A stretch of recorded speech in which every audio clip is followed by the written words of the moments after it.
السلام علیکم guys, welcome to my YouTube channel. آج ہم بات کرنے جا رہے ہیں ڈرامہ سیریل رنگ محل۔ سہیل اتنا ڈیٹ ہو چکا ہے کہ اس کی بےزتی ہو کہ پھر بھی اس کی محبت میں اتنا پاگل ہے کہ باز نہیں آتا، پھر سے اسے آفس کے سامنے ملنے چلا جاتا ہے، اسے اب ساری باتیں کہہ دیتا ہے اور اسے کہتا ہے کہ مہاپارا تم جتنا بھی غصہ کرتی ہو اتنا مجھے اچھی لگتی ہو اور بھی تمہارے اوپر مجھے پیار آتا ہے۔ مہاپارا اسے روکنے کی کوشش کرتی ہے لیکن سہیل اس کی کسی بھی بات پہ کوئی بھی اس کی بات نہیں سنتا اور اس کی طرف جب ہاتھ بڑھاتا ہے تو فوراً اس کو ایک تماچا ایسے لگتا ہے کہ میرے خیال میں وہ اب گھر جا کر بھی اس کو خواب میں بھی وہ چیز یاد آئے گی کہ یار واقعی کسی اب بندے کا تماچا لگ چکا ہے۔ اب سہیل اسے اس حالت میں مہاپارا کو دیکھتے ہیں تو تھوڑا سا پریشان ہو جاتا ہے کہ اسے سمجھ نہیں آتی کہ پہلے والی مہاپارا کہاں تھی، اب تو یہ کافی چینج ہو چکی ہے، اب تو اس میں بہت ہی زیادہ غصہ آ چکا ہے۔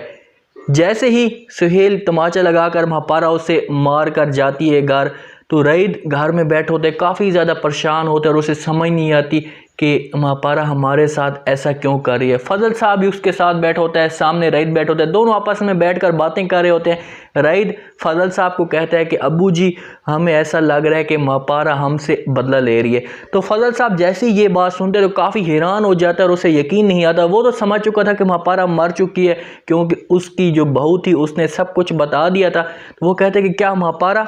تو رئیس اس سے کہتا ہے کہ ہاں مہاپارا، آپ کو یقین تو نہیں آ رہا ہوگا لیکن میں آپ کو یہ بتا رہا ہوں کہ مہاپارا زندہ ہے اور وہ ہم سے بدلہ لینے کے لیے یہ سب کچھ کر رہی ہے، ہمیں بدنام کر رہی ہے۔ فضل صاحب رئیس کے اس الفاظ سے تو کافی زیادہ حیران ہوتا ہے۔ رئیس فضل صاحب کو کہتے ہیں کہ ابو جی مجھے پتہ ہے کہ آپ میری کسی بھی بات پہ یقین نہیں کرو گے لیکن میں آپ کو یقین کے ساتھ کہہ رہا ہوں کہ وہ مہاپارا ہے اور مہاپارا ہم سے بدلہ لے رہی ہے۔ تو فضل صاحب کہتے ہیں کہ بیٹا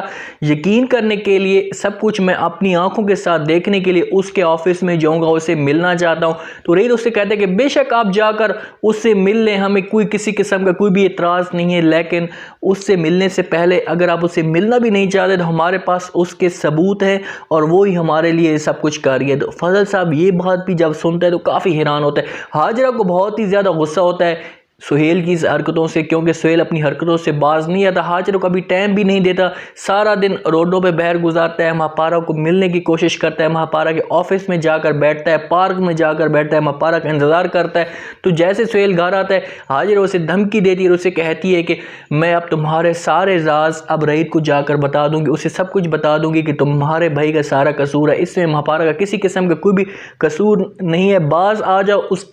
اس کی طرف دیکھنے سے، اگر تم باز نہ آئے تو یہ تمہارے جتنے بھی راز ہیں جب ان کے سامنے آئیں گے تو تم کہیں منہ دکھانے کے قابل نہیں رہو گے۔ تو سہیل یہ بات سنتا ہے تو حاجرہ کو کہتے ہیں کہ اچھا تو ٹھیک ہے، اگر آپ بتانا چاہتی ہو جا کر بتا دو، مجھے کسی قسم کا کوئی بھی اعتراض نہیں ہے، لیکن ایک بات کان کھول کر سن لو، اگر تم نے بتایا تو بتانے سے پہلے اپنا بیگ بوری بسترا پیک کر لینا اور اپنی ماما کو جا کر بتا دو کہ میں آ رہی ہوں تمہارے پاس۔ سہیل کی جیسی حاجرہ یہ بات سنتی تو حاجرہ کافی زیادہ پریشان ہو جاتی ہے اور اسے یقین نہیں آتا کہ یہ وہی والا سہیل ہے، پہلے میری باتوں سے ڈر رہا تھا، میں اسے دھمکیاں دے رہی تھی، میری باتوں سے ڈر رہا تھا، لیکن اب یہ بڑا خطرناک بن چکا ہے، اب میرے لیے کسی قسم کا کوئی بھی مسئلہ بن سکتا ہے۔ تو حاجرہ کے پاؤں تلے زمین نکل جاتی ہے، حاجرہ اب بڑی زیادہ پریشان ہے، پھنس چکی ہے ہر طرف سے، کیونکہ حاجرہ اگر مہاپارا کا ساتھ دیتی تو حاجرہ کے اوپر یہ نوبت نہ آتی۔ اب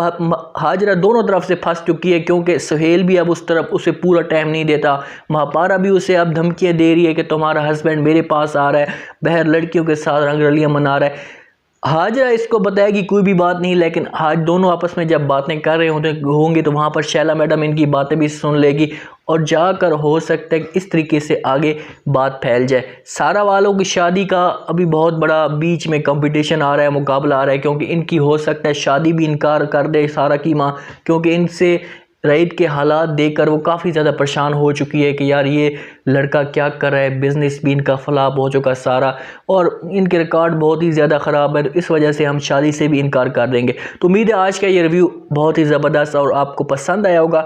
اب دیکھنا یہ ہے کہ کیا حاجرہ جا کر ساری اصلیت رئیس کو بتا پائے گی، کیا سہیل بری طرح پھنس پائے گا، کیونکہ سہیل کو جو تھپڑ لگا ہے یہ مہاپارا سے ضرور بدلہ لینے کی کوشش کرے گا، اسے کہے گا کہ اس کی دادی اماں کو بلیک میل کرنے کی کوشش کرے گا اور مہاپارا کو بھی۔ اپنا خاص خیال کریں، دعا میں یاد رکھیں، مجھے دیجیے اجازت، اللہ حافظ۔